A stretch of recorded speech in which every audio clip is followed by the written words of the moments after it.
Hello বন্ধুরা, আমি রবিন আর এখন কথা বলবো নেটফ্লিক্সের upcoming project the bastard of Bollywood. তো সেই ছবির একটা টিজার চলে এসছে। মুখ্য চরিত্রে আমরা দেখতে পাচ্ছি শাহরুখ পুত্র আরিয়ান খানকে এবং কিল ছবির অভিনেতা তাকে দেখতে পাচ্ছি লিড চরিত্রে লাক্সকে। তো এই ছবির টিজারটা শুরু হচ্ছে একদম শাহরুখ খানের ছবি মহাব্বত ছবির মিউজিক দিয়ে এবং সেই স্টাইল দিয়ে। তো সেটা দিয়ে শুরু হচ্ছে এবং শাহরুখ খানের ছেলেকে আমরা পুরো ডিটো দেখতে পাচ্ছি যে শাহরুখ খানেরই অল্প বয়স যখন ছিল তো ওনার সেই সময়কার মতন, এবং গলার ভয়েসটুকুও সেই রকম। তো এই সিরিজের যে গল্পটা কিন্তু একটা মজাদার গল্প হতে চলেছে এবং এর মধ্যে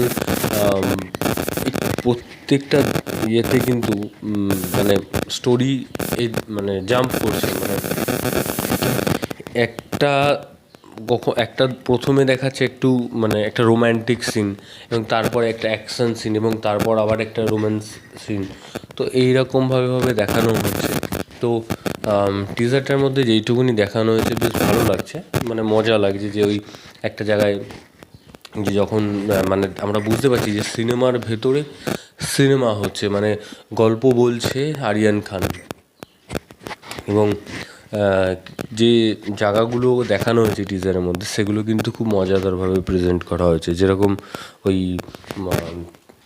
যে পিয়ানো মানে ভায়োলিন বাজাচ্ছে, তো সেইটাকে ছুঁড়ে মারছে, মানে তার লাঠিটাকে, সেটা গিয়ে পেছনে একজনের বুকে ঢুকে গেছে, এবং তারপরে বলছে যে একজন গাড়ি ধাক্কা মেরেছিল। তো আমরা টিজারের শেষে দিয়ে দেখতে পাচ্ছি যে শাহরুখ পুত্রকেই গাড়িতে ধাক্কা মারছে। তো এরকম ধরনের কিছু মজার দৃশ্য আমরা দেখতে পাচ্ছি। তো সিরিজটা একটা মজারই হবে, কিন্তু গল্প হচ্ছে যে এই বলিউডে যে তার যে কীভাবে কী হয়, মানে তার যে দিকগুলো, ভালো দিক খারাপ দিক, সেই দিকগুলোকে কিন্তু তুলে ধরা হবে এই ছবির মাধ্যমে। এবং আরেকটা যেটা বলার বিষয় সেটা হচ্ছে যে শাহরুখ তার ছেলের জন্য মানে এমনভাবেই তার ছেলের জন্য প্রচার করছে যে সেটা ব্যাকফায়ার না করে।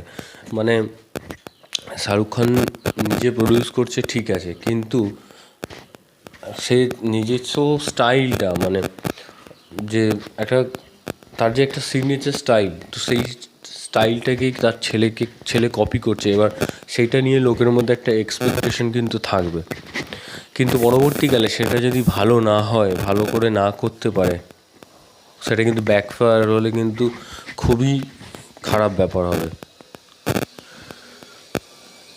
এবং দেখা যাক কী হয়। তো টিজারটা কিন্তু আমার বেশ ভালোই লেগেছে, খুব মজাদার লেগেছে। এখন সিরিজটা আসার পরে দেখা যাবে। তো ভিডিওটা তোমাদের যদি ভালো লেগে থাকে তোমরা কমেন্ট সেকশানে কমেন্ট করে জানিয়ে দাও, এবং সাবস্ক্রাইব করো চ্যানেল প্লে বাংলা রিভিউ, এবং বেল আইকনে ক্লিক করতে ভুলো না। বেল আইকনে ক্লিক করলে তোমরা সবার আগে নোটিফিকেশান পেয়ে যাবে। ধন্যবাদ।